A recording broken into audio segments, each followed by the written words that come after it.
학령기 언어장애 아동들은 갑자기 학령기에 등장하는 언어 문제를 가진 아동들이 아니고요. 이미 학령 전기 때 언어장애로 진단받았던 아이들이, 언어 지체로 진단받았던 아이들이 학령기에 와서 언어 문제를 또다시 보이게 되고, 그로 인해 언어를 기반으로 한 학습 장애까지 이어진다라는 게 사실은 문제라고 말씀을 드렸었는데요. 그로 인해서 어떻게 그러면 잘 효율적으로 평가할지에 대한 걸 이번 시간에 배우도록 하겠습니다. 또한 이러한 언어장애 학생의 직접 및 간접 치료에 대해서도 다루도록 하겠습니다. 자, 그러면 수업을 시작하면요. 자, 이게 이제 지난 시간에 우리가 어떤 아이들이 그러면 학령기에 우리가 그 언어 문제가 있는 아이들로 이렇게 되느냐에 대해서 지난 시간에 배우셨는데요. 자, 우리가 발견할 수 있는 학령기에 언어 문제를 가진 아이들은 이와 같은 아이들입니다. 자, 그래서 주로 읽기의 어려움도 가지고 있고요. 자, 읽기 어려움을 가지고 있고, 또 언어 지원 이력이 있는, 히스토리가 있는 그런 학생들이었고, 자, 언어 기반 학습 장애까지 진단이 되는 학업이 어려운 이런 학생들이었다라는 걸 지난 시간에 아주 가볍게 말씀을 드렸었습니다. 네, 지난 시간 여기까지 말씀을 드렸었는데요. 자, 그러면 이러한 학령기 언어장애 아동들은 자, 각각의 언어 영역별로 어떠한 문제점을 보이느냐? 우리 이런 문제를 잘 알고 있어야 이러한 문제를 호소하는, 주된 문제를 호소하는 사람들에게 상담을 잘 해줄 수 있는 겁니다. 자, 그래서 보시면요. 네, 낱말찾기, 특히 인출의 결함을 가지고 있고요. 네, 개념을 설명할 때 이 낱말의 이름을 정확하게 워드 파인딩이 잘 안 되니까 에두르기를 사용하고, 자, 범주 이름 어려워하고요. 자, 그 다음에 동사 같은 경우에 반대말을 사용하는 게 어렵고, 그 다음에 이중적 의미의 다이어죠. 다이어 사용이 어렵더라. 자, 이런 것들을 우리가 지난 시간에 말씀을 나눴었습니다. 결국 이러한 문제들은 실은 이제 보편적인 문제이긴 한데요. 학령기 언어장애 아동들의 보편적인 문제이긴 한데, 이런 것들이 발견이 된다면 이런 것들 하나하나가 다 문제 있는지를 파악을 해서 이런 것들 하나하나를 다 언어 치료 목표에 잡아주면 되는 겁니다. 다시 얘기하면 이런 증상들을 개선하는 것이 또 언어 치료의 목표가 되겠죠. 그런 식으로 이해하시면 되겠습니다. 자, 구문론이나 형태론에서 나타나는 증상들에 대해서 또 한번 살펴보시겠습니다. 자, 구문론이나 형태론적으로 어떤 문제들을 보이느냐? 자, 이 아이들이 문법적으로 부정확한 문장 구조를 사용하는 경우들이 있습니다. 하지만 대다수의 이제 이 학년기에 발견되는 언어장애 아동들은 문법 문제는 아주 크지는 않습니다. 네, 문법 문제가 핵심은 아닙니다. 오히려 앞서 보셨던 의미론적인 측면이 조금 더 문제가 있고요. 문법적으로는 그렇게 아주 큰 문제가 보여지는 것 같지는 않습니다.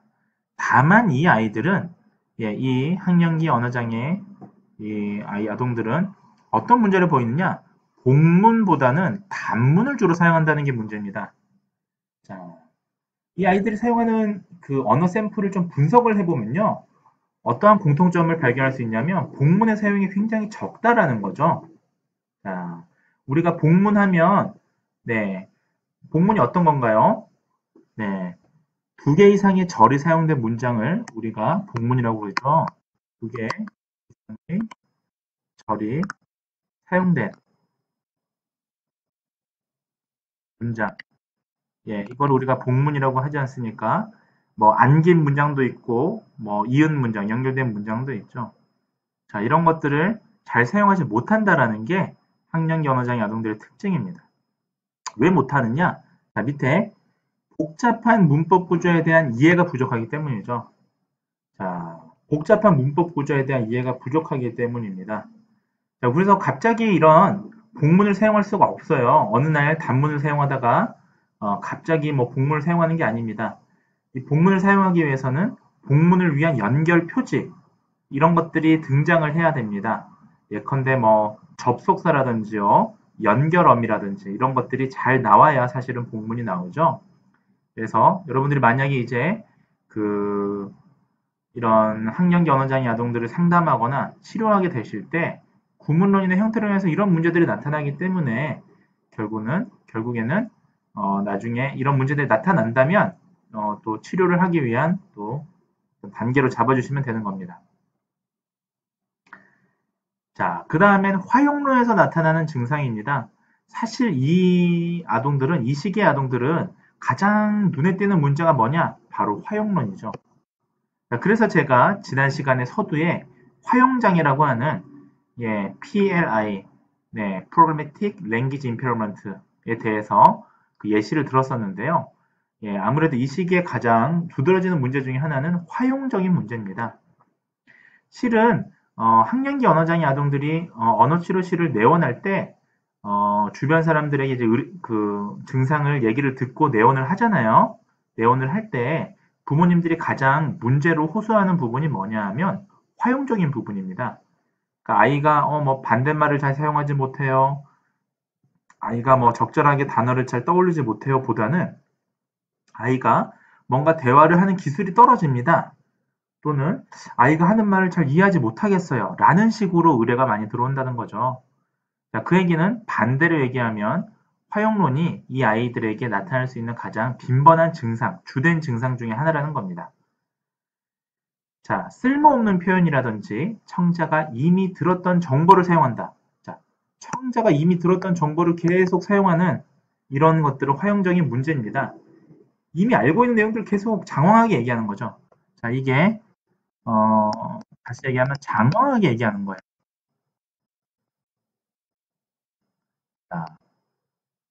자, 이런 것들 화용적인 주된 문제죠. 그 다음에 구체적이지 않은 어휘. 이 구체적이지 않은 어휘는 사실은 의미론하고도 연결되는데요. 자, 이런 것들 애두르기죠. 사실은 이거는 의미론에 해당이 됩니다만 화용론에서도 구체적이지 않으니까 이게 계속 내용이 더 장황해지는 거예요. 네. 자, 청자를 위해서 명확하게 설명하는 기술이 좀 빠졌습니다. 기술이 떨어집니다. 자, 청자를 위해서 명확하게 설명하는 기술, 아주 명료하게 설명하는 기술이 떨어진다는 거죠. 네, 설명하기에 해당되는 거죠. 이건 설명하기. 설명하기는 학령기에 우리가 반드시 갖춰야 될 그런 어떤 화용적인 능력이 되겠습니다. 자, 무엇인가 적절하게 순서로 설명하는 기술이 역시 떨어집니다. 네, 적절하게 뭐 상황이든 뭐 원인 결과든 이런 것들을 적절한 순서로 설명해야 되는데 앞뒤가 바뀐다든지 앞에가 완전히 생략된다든지 이래버리면 무슨 말을 하는지 우리가 알 수가 없죠. 자, 그 다음에 주제를 소개하고 유지하고 변경하는 측면에서 대화 통제력이 떨어지게 됩니다. 잘 유지하지도 못하고 잘 변경하지도 못해요. 이미 다른 주제로 대화를 하고 있는데 이 학령기 언어장애 아동들은 이미 이전 얘기를 계속 하고 있는 거죠. 그러면 적절한 대화가 되기가 어렵습니다.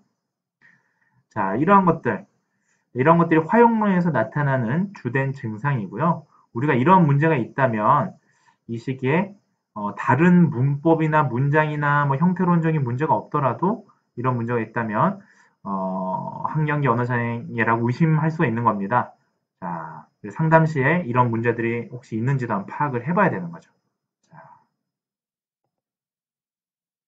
자, 그렇다면 지금부터는 학령기 언어장애 아동들에 대한 평가의 여러 가지 쟁점들에 대해서 지금 좀 말씀을 드리고자 합니다. 자, 제가 여기 이 하단에 있는 이 화면을 좀 옮겨 볼게요. 실은 이제 제 화면이 중요한 건 아닌데, 뭐 제 얼굴을 본다고 해서 이 뭐 학습 효과가 뛰어나게 이렇게 상승되는 건 아닙니다만은, 자, 그래도 위로 좀 시선을 분산시키지 않고자 올리겠습니다. 자, 평가 한번 보시죠. 평가. 자, 여러분들 이제 이런 학령기 언어장애 아동들이 여러분들을 찾아오게 되면 여러분들은 제일 먼저 공식적인 검사를 하게 됩니다. 자, 공식 검사라는 건 뭐죠? 다른 말로 표준화된 검사죠. 표준화된 검사. 자, 표준화된 검사라는 건 규준이라는 게 있어서 또래 아동들과 비교 가능한 이러한 검사들을 우리는 표준화된 검사라고 합니다. 예컨대 뭐 REVT라든지 뭐 이런 아주 많은 검사들이 있습니다. 자, 대규모 정상 발달 학생들에게 검사를 시행해서 수행 규준을 제공하는 것이 우리가 표준화된 검사의 어떤 핵심입니다. 그래서 이 아이들은 이런 검사에서 보면 뭐 예를 들면 뭐 8세 아동에 대한 평균치, 9세 아동에 대한 평균치, 뭐 10살 아동에 대한 평균치가 이렇게 각각 제시가 되어 있죠. 자, 이런 것들을 비교하면서 평균이 어떤지, 표준 편차가 어떤지를 비교하게 됩니다. 우리가 보통 표준 편차 한 마이너스 1.25SD 미만이면 약간 언어가 지체되어 있다고 볼 수가 있거든요. 자, 언어 이해 및 산출 영역에서 또래에 비해서 어떤 수행을 보이는지 판단이 가능합니다. 자, 이 얘기인즉슨 뭐냐 하면 또래 아동이라면 이 연령 규준에 제시된 또래 아동이라면 이해 능력은 어떻고 산출 능력이 어떤지를 우리가 그 규준이 제시되어 있으니까 판단이 가능하거든요. 자, 거기에 비해서 떨어지느냐 안 떨어지느냐를 우리가 판단할 수 있는 하나의 기준치가 되는 거죠.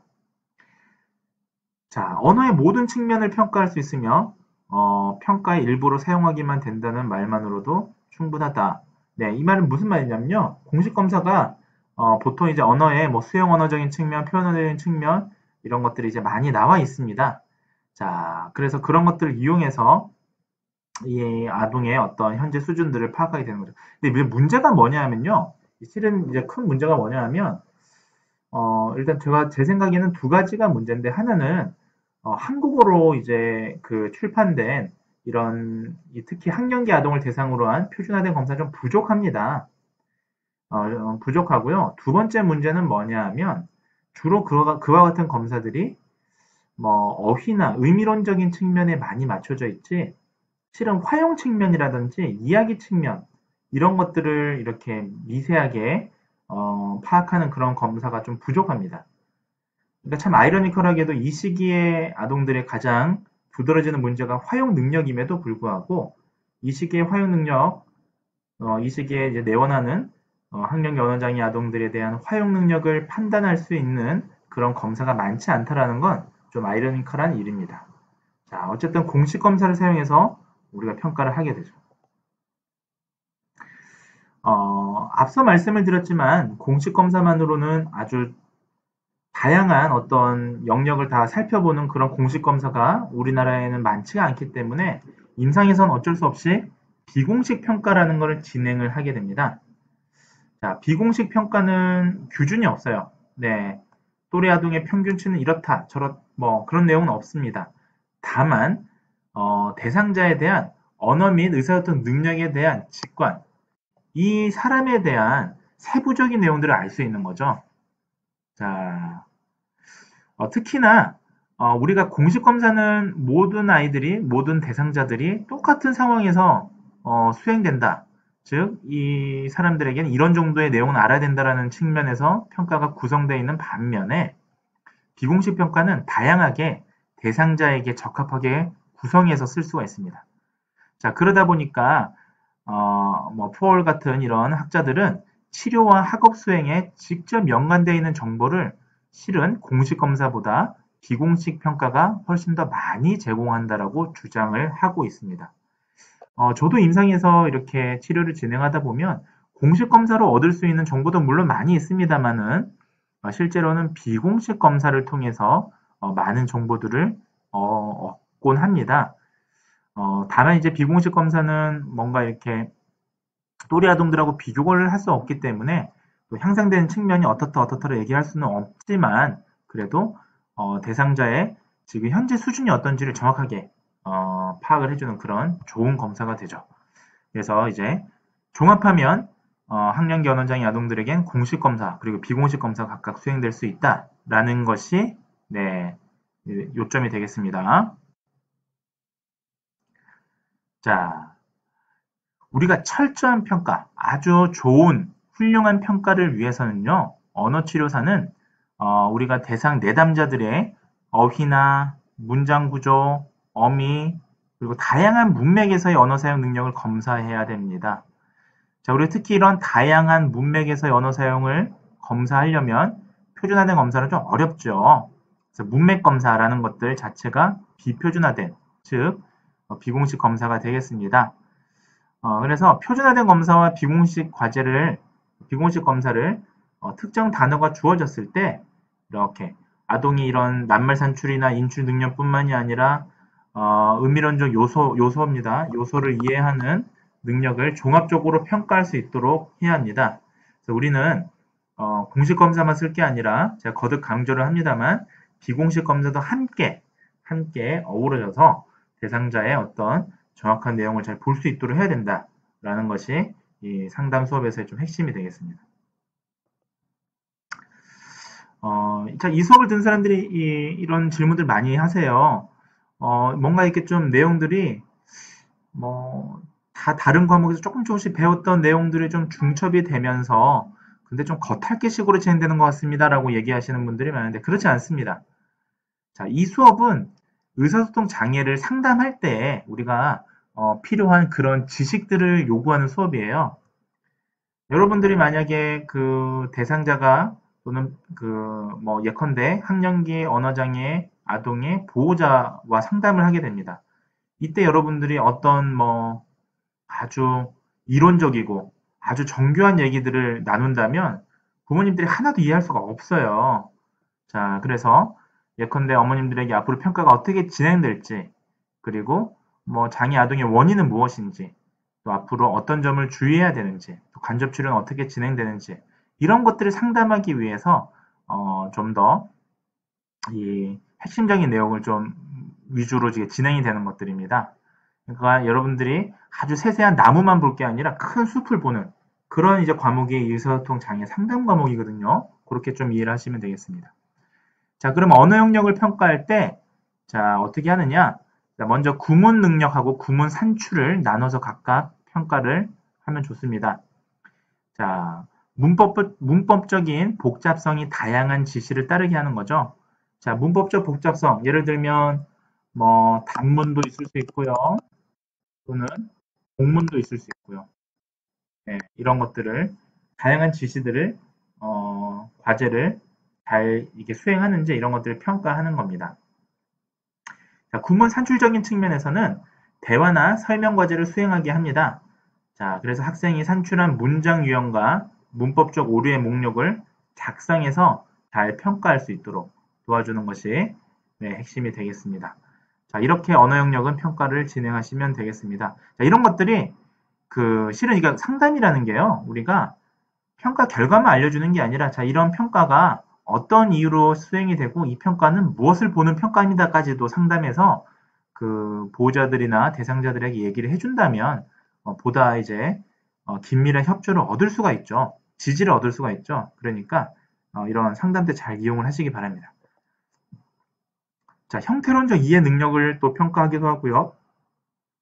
형태소 산출 능력을 또 평가하기도 합니다.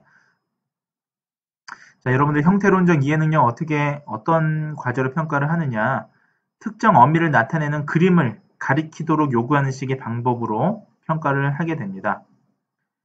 자, 예를 들면 사람 한 명이 있는 카드나 사람 두 명이 있는 그런 그림 카드를 제시한 후에 이제 이렇게 읽어주는 거죠. 지시문을 읽어주는 거죠. 사람들이 있는 카드를 가리켜 보세요. 자, 여기서 형태로 뭘 보고 싶은 건가요? 복수형, 복수형을 뜻하는 들이라고 하는 이 형태소를 제대로 이해하고 있는지를 보는 겁니다. 자, 그래서 이 두 사람 이상이 있는 그림 카드를 고른다면 정확하게 이해를 하고 있는 거죠. 자, 이런 평가로 구성된 대표적인 공식 검사가 여러분 구문 의미 이해력 검사 이런 게 많이 나와 있죠. 자, 그런 식으로 평가를 진행을 하는 거예요. 자, 그다음에 형태소 산출 능력도 봅니다. 자, 우리가 형태소 산출 능력을 보기 위한 가장 대표적인 방법 중에 하나는 자연스러운 발화에서의 샘플, 이른바 자발화죠. spontaneous speech 샘플이 되겠습니다. 자발화 샘플이 되겠습니다. 자, 자연스러운 발화에서 나타난 형태론적인 오류를 찾거나 구체적인 유도 과제를 이용해서 평가하기도 합니다. 자, 이런 것들을 통해서 형태소를 산출을 평가하기도 하죠. 자, 이런 평가 방법들은 꼭 굳이 학령기 아동에게만 국한되는 건 아니고요. 물론 그 어린 아동들에게도 사용이 되는 것들이긴 합니다만 어쨌든 이러한 것들이 언어 영역의 평가 한 방법이다라는 건 우리가 반드시 알고 있으셔야 됩니다. 자, 특히 이 시기 아동들에게는 가장 핵심적인 초점을 둬야 될 건 화용론에 대한 평가입니다. 근데 제가 앞서도 말씀을 드렸다시피 화용론과 관련된 표준화된 검사가 많이 없어요. 우리나라에서도 화형론과 관련된 표준화된 검사가 거의 없습니다.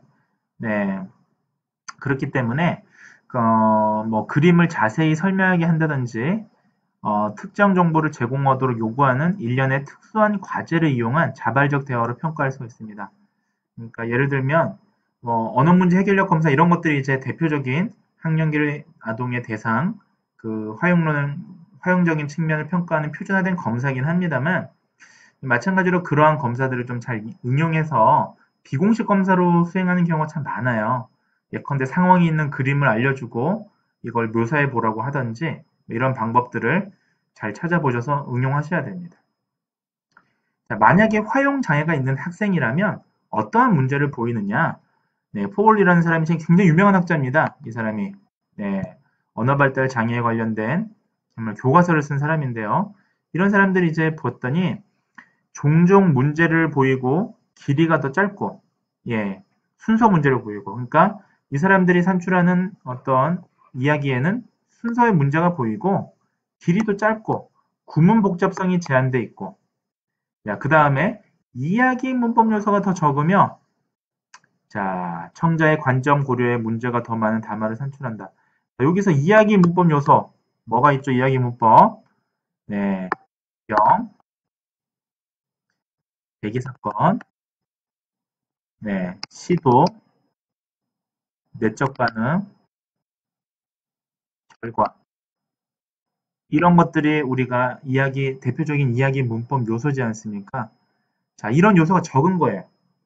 자, 예를 들면 화용론을 평가할 때 이야기를 한번 들려주고 이야기를 다시 말하게 해본다든지요.